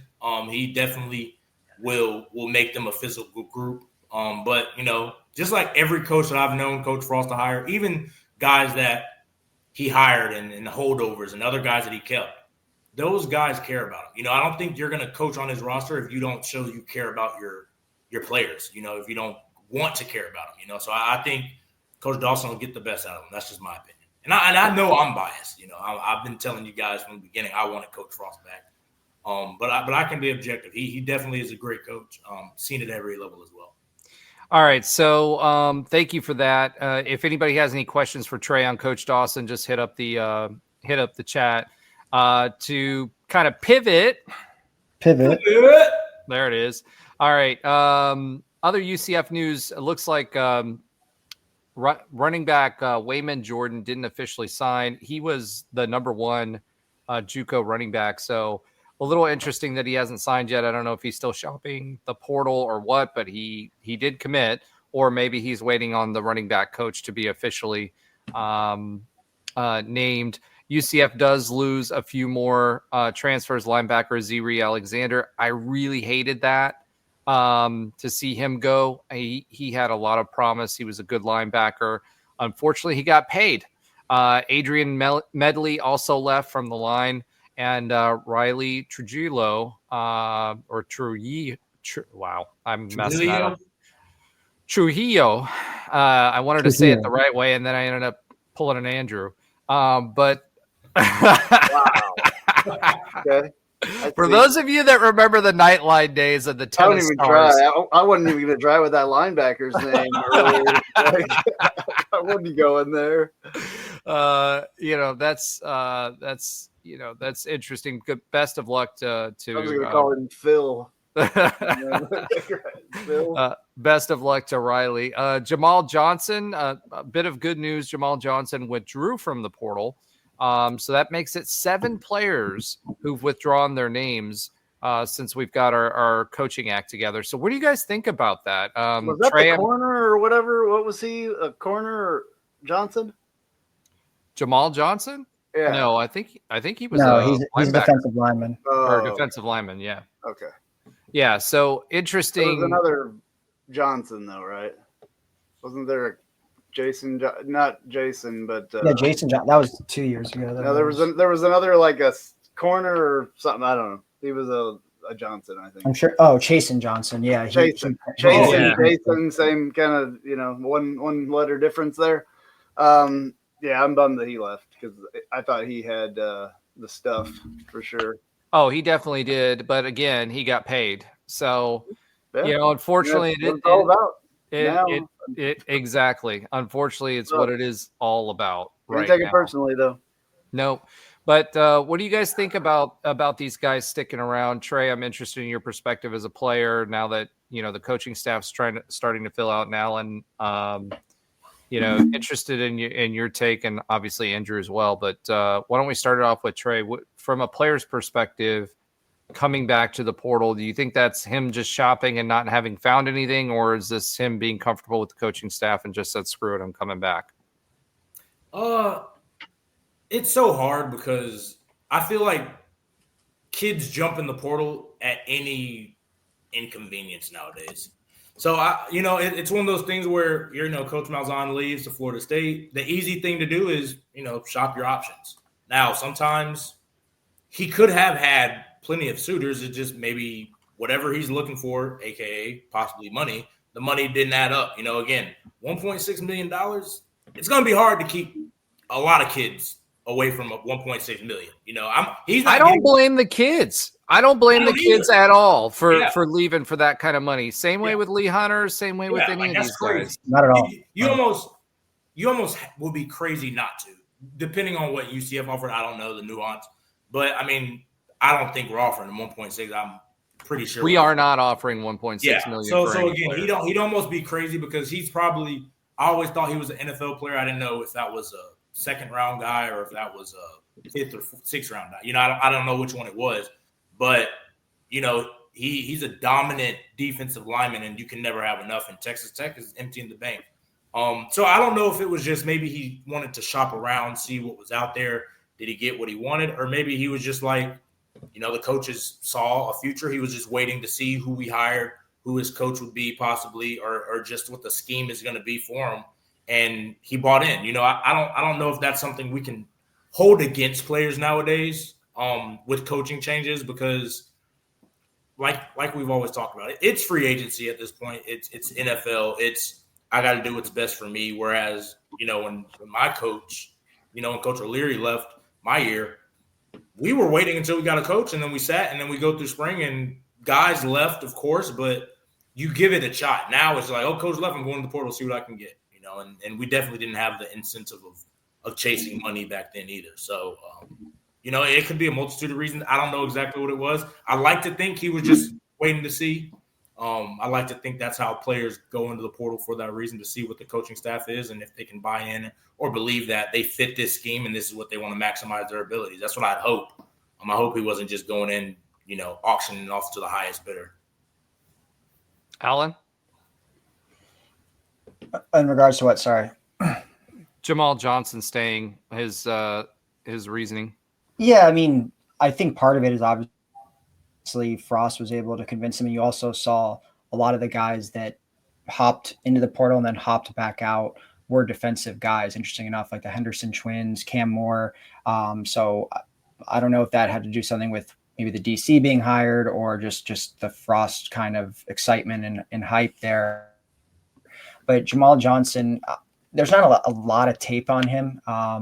He didn't get a ton of playing time, but he was one of those hometown hero guys that were highly recruited out of high school. One of the guys that was really hyped up in one of Malzahn's classes. I think it was the 2023 class. So could be money, could be a combination of a couple different things.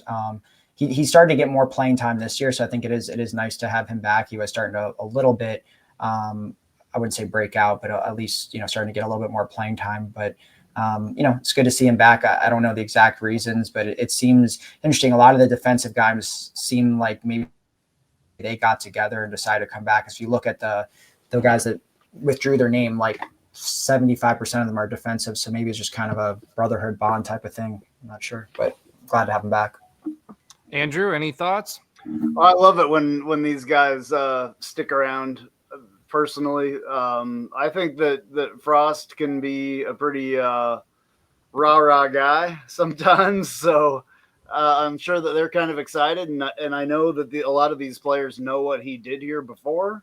So I would love to be on a Frost team, to be honest with you, just because of what everybody says.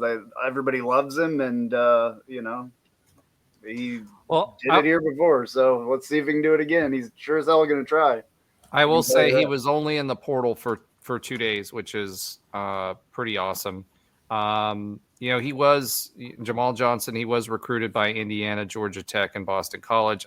I'm glad he's back. He's starting to get some run. Right now we need as many of those guys that are starting to emerge as we possibly can. So I think it meant that they liked it here too. For some reason, they may have liked the campus. They may have a girlfriend on the campus, whatever. But they liked it enough. That didn't stop Trey. He went to Nebraska. He left his girlfriend here. Mind you, my girlfriend graduated after, so she was already gone. So it was a little bit easier. But I know guys who, not at UCF, but who have gone to colleges or stayed at a bad situation for them for their girlfriend. Absolutely. Yeah. The ECU guy that we had last year that was a 4-star that went to ECU had a similar situation. So it 100% still happens. All right, let's go ahead and pivot one more time. Pivot. All right. Alan has completely forgotten how this show works. Pivot. There it is. All right. Delayed pivot. He's got Wi-Fi issues. So I'm never doing it. All right. Let's talk a little bit of UCF hoops. But before we do that, just another quick reminder to check us out, like, subscribe, etc. And Ben Stout will be joining Chance McSpadden on Thursday for another UCF Live for the Knighted Ones to preview the Big 12 conference play as the Knights gear up to get ready to start their way through conference. So excited about that. We've had Chance on before. There'll be a lot of really, really good hoops talk. Same time, same place, just simply on Thursday. So UCF finishes out the season with a win, 86-66 to finish non-conference play on a 5-game winning streak, 9-2 overall, and undefeated at home. So if you had UCF season tickets, you were treated to not having one single loss in the arena. Versus Jacksonville, it was interesting. They had a interesting schedule coming into this game. They end up 6-6. They were above 500. They're not going to be a team that is going to be a quad 1 or quad 2 win, but they have a really, really good team and are expected to compete for their conference championship as well. So this is one of those teams where it doesn't help our net as much, except for the fact that we beat them by 20 points. But it does help us because long term that net and their quadrant, it should be a quad 3 win before the end of the season. So that's a net positive for it. They did before us. They played Florida Atlantic, got beat by them. They played Georgia, got beat by them. Played Virginia Tech and beat Virginia Tech 74-64. So there is an opportunity for them to move up in their net, and they should overall help us in the long term. This game, however, saw some exciting returns. Mikey Williams. Why is Mikey Keene on my brain? I can't get rid of him. Probably because his Bulldogs got beat today in their bowl game without him. Yeah, that's true. Well, he just got signed by Michigan, did he not? Something like that. Yeah, he just got signed by Michigan. So anyway, not Yep. Mikey Keene. Mikey Williams did end up seeing his first college minutes, and we saw Sellers come back, much anticipated. As he said in the post game, there was just as few as a couple of weeks ago, there was a lot of thought that he might not be able to make it back for the season. He talked about that in his post-game press conference in this game. So that was a reality that we were all kind of coming to grips with. We talked about it here as folks were asking about whether he would come back. But did he come back? Yes, and he came back in a big way. His first play of the game was that big alley-oop dump. And he didn't look like he missed a step, had limited minutes. The plan was to have him only have 11 to 13 minutes. Didn't quite get that this game, but looked like he didn't lose a step. He was shooting the ball well. He was moving on the floor well. He recognized the defense. He was where he needed to be offensively. So really, really exciting to get Sellers back because I think he answered a lot of questions in this game. What do you guys think about Sellers' performance? Is he going to come off the bench like going forward? Because he was off the bench. I know He's going to come off the bench for a while. He needs to get back in game shape, and he's been off the court for quite a while. As in football, there's going to be probably 3 to 4 games that he's going to, they're going to work his minutes up. And in conference play, again, you're playing twice a week. Right. So the last 3 or 4 weeks, we've only been playing 1 game a week. So after the holiday season is over, he's going to need to get back in game shape. He did tweak his ankle a little bit from the looks of it when he was on the court, but he looks fine there. So, yes, I expect him to start. I do expect him, depending on how he reacts as they increase his minutes, I think that he will eventually get back to a starting role for this team. Was this the one that hurt his back? Correct. Yeah, that's awesome that he's back. Yeah. Awesome. Led the Big 12, one of the leading scorers last year for the Big 12, and was a super important piece for us this season and to our postseason aspirations. Awesome. Taylor was also out this game, but Coach Dawkins did verify that it was just a cold he was dealing with. So he should be back. He's emerged as a really good player for us as well. In this game, Hall showed out again, 21 points, 4 assists, 3 rebounds. Jordan Ivy Curry he was on fire from three. He was literally hitting just about everything, especially in the first half that he threw up, which was good to see. Last week you heard me talk about I want to see a full game from this team. We did not play from behind. We were hitting our shots early on. There were no 0 for 9s from the three-point line. They were moving the ball well. They played pretty good defensively, held this team to 66 points, which is, I think, their best of the season, and would have had a season high in first half points had it not been for a missed free throw. So this offensively and defensively, this game they played really well. Jarius Johnson, 12.6 rebounds, 5 steals, 3 assists. Didn't do much of anything as far as scoring was concerned in the first half, so it was good to see him come back. Chim had another great game, 10 points, 5 rebounds, 3 blocks. And Sellers chipped in 7 points as well. He was all over the floor. He was running the floor well. He was this team was turnover prone, but we did a good job of getting in all the passing lanes. UCF shot 59% from the field. One of the best shooting performances of the entire season. Jacksonville shot 41%, which is crazy. They were 10 of 17 from 3, which that's those kinds of numbers. If we can keep them up, obviously we're not going to for the entire season because that's a really, really good percentage. But if we can keep at least, 40% shooting from 3, this is going to be a real competitive team. We out-rebounded Jacksonville 31-24 and forced 11 turnovers to win this game. Now, the only thing that I could say that, Coach Dawkins always talks about the things that he wants to learn in the game. Again, there were some times where we went in stretches where we just weren't playing smart basketball when we had the ball in our hands, throwing away and with some of the turnovers we had. So that's something that's important. Points in the paint, 32-28.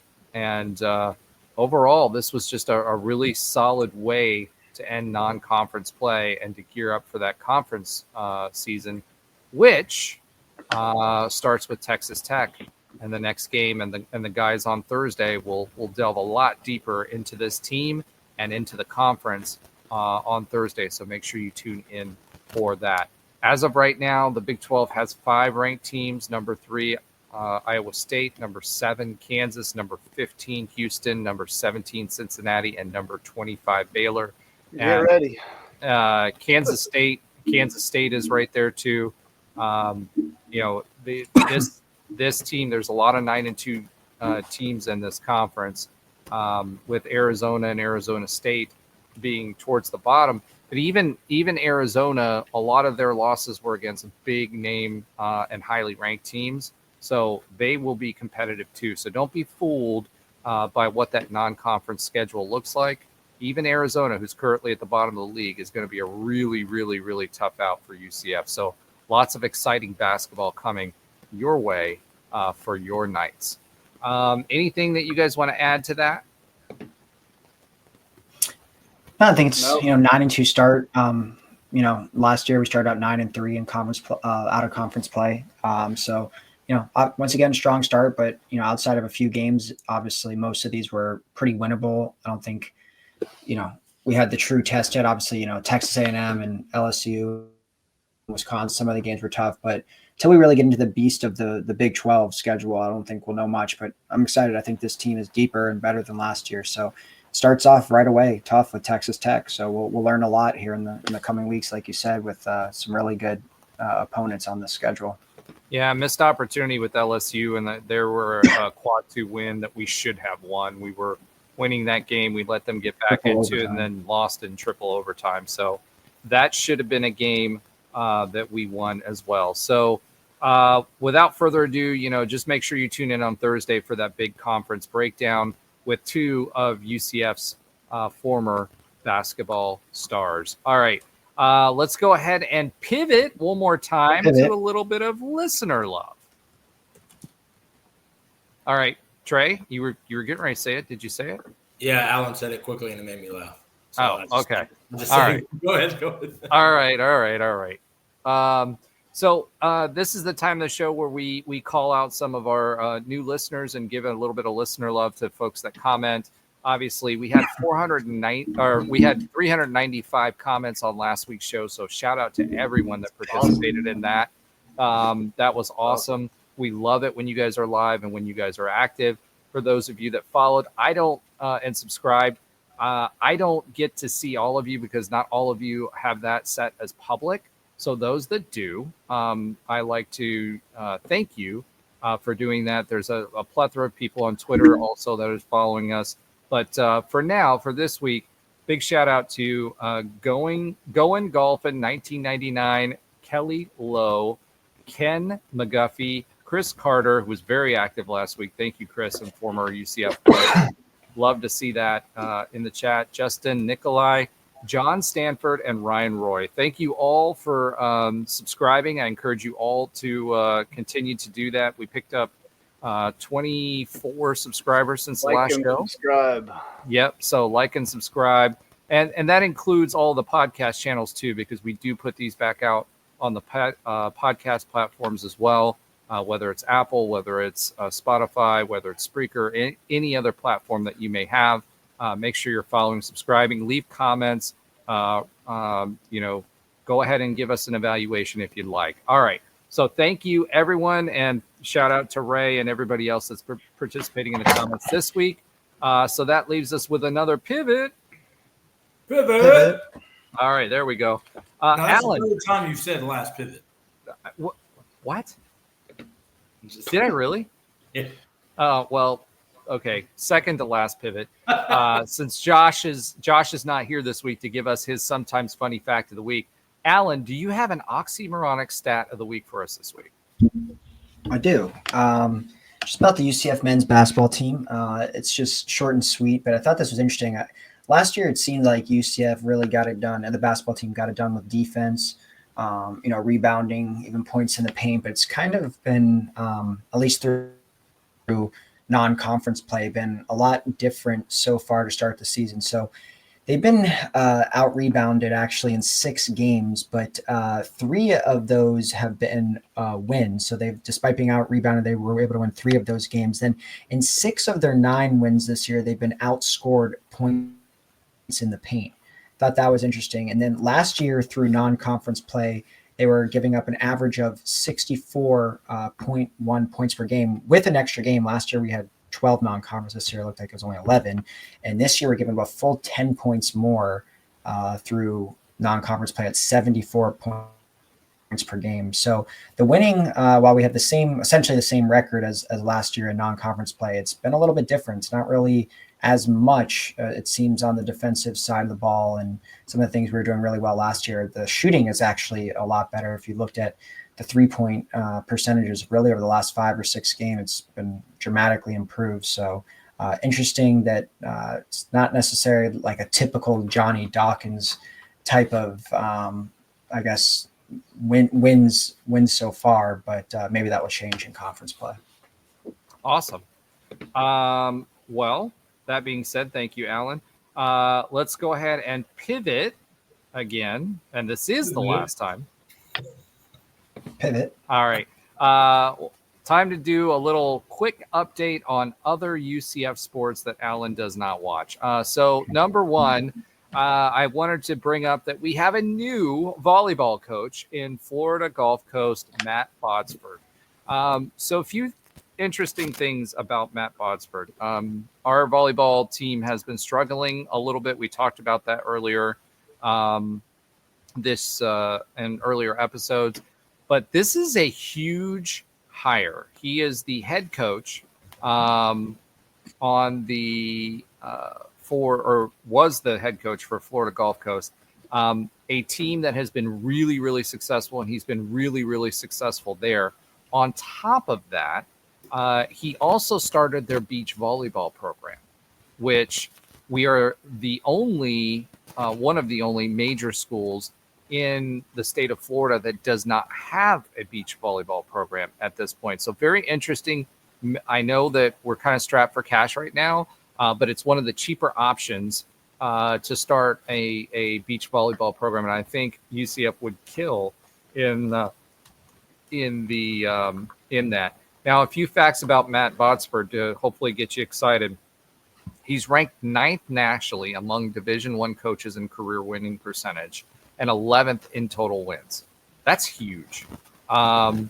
He's the 10th coach here at UCF, and he spent the last 11 seasons at Florida Gulf Coast. He's been to 4 consecutive Atlantic Sun Conference championships, including 4 consecutive and 5 total NCAA tournament appearances. So this guy gets to the tournament. He also guided the Eagles to their first NCAA first round win in 2018. Coach Dagenet actually gave a shout out to him as well, saying that he's one of the guys that's very innovative, but at the same time grounded in fundamentals, an old school type of coach. So he'll get the most out of his team. As a head coach, he has a 77% win percentage. So 263 and 78, 77.1 career win percentage. 2024 American Volleyball Coaches Association regional Southeast Region Coach of the Year. So again, why am I saying all this? There's a lot more accolades that I could go to. His team just came off a 27-5 record, and he is an extremely good hire for UCF. Well thought of within volleyball circles. Very successful where he was, and this is a really big pickup. When you get coaches like this that can do this year after year after year after year. I mean, we're talking about 400 games this guy has coached as a head coach and has a 77% win percentage. That means you're doing something really right, and he can take that to UCF, and I expect us to get and see a lot of success. Todd Dagenet had very nice things to say about him as well. So, if he has nice things to say about you, you're a real dude. So. Yeah. All right, Coach Melzon. Thank you. He's a real dude. I've always said that. I know. I'm just messing with you.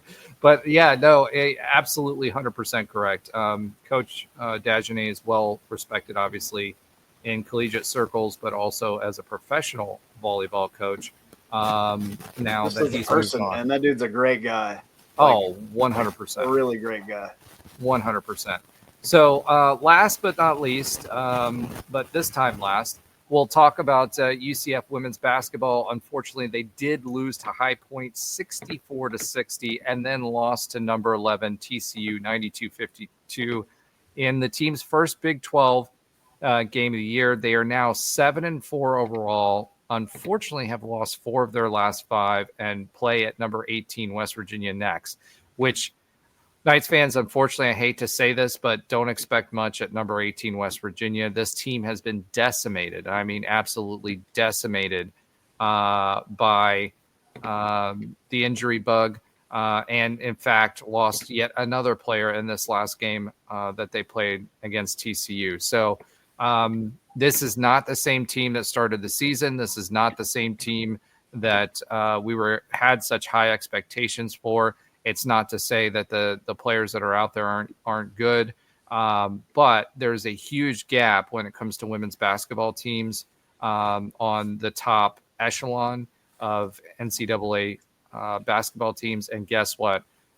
2 to 3 of them reside in the Big 12. So it's going to be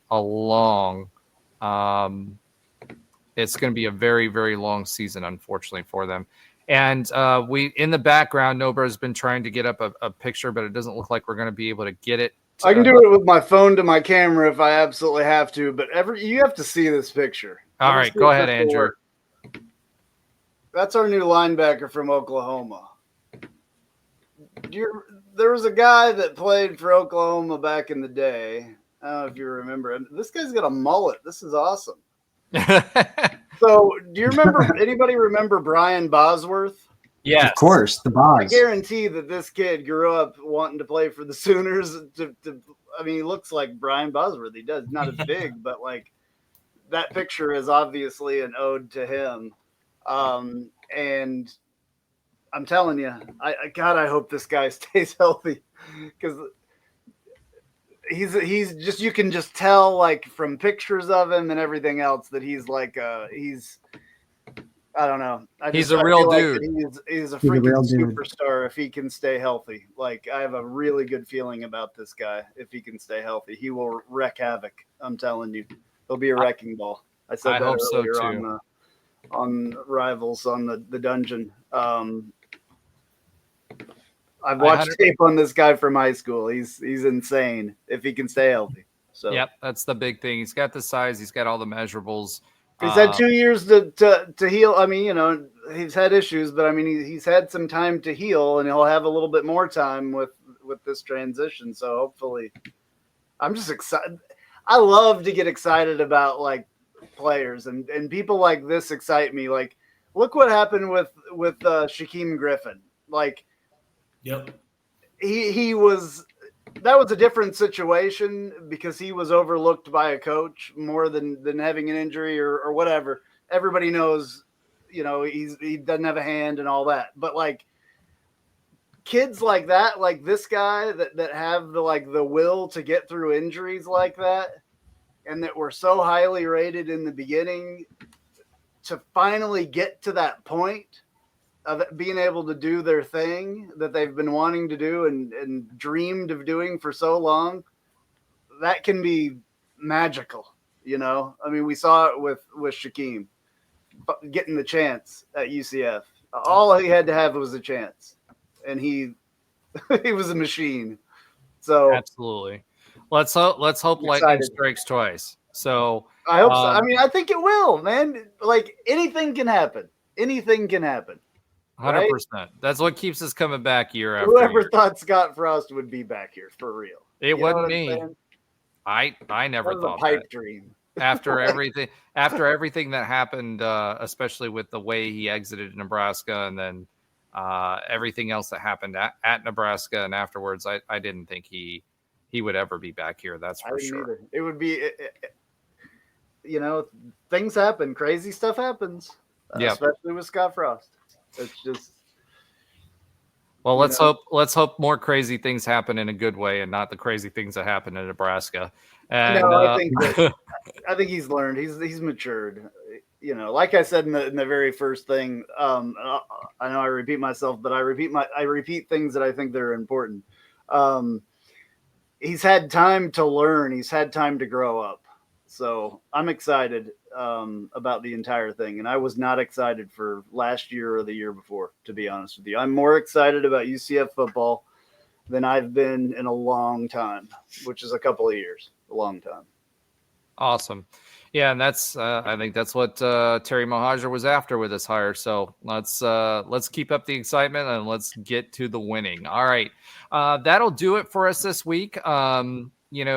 Again, thank you everybody who participated. Make sure you're liking, following, subscribing, doing all the things. Make sure you give us reviews. If there's anything any feedback you'd like to give us, we're all ears when it comes to that. We appreciate your support and continued support, and go Knights and Charge on. And Happy New Year. And Happy New Year. And Merry Christmas. And Happy Holidays. And yeah. Happy whatever you're celebrating. Exactly. 100%.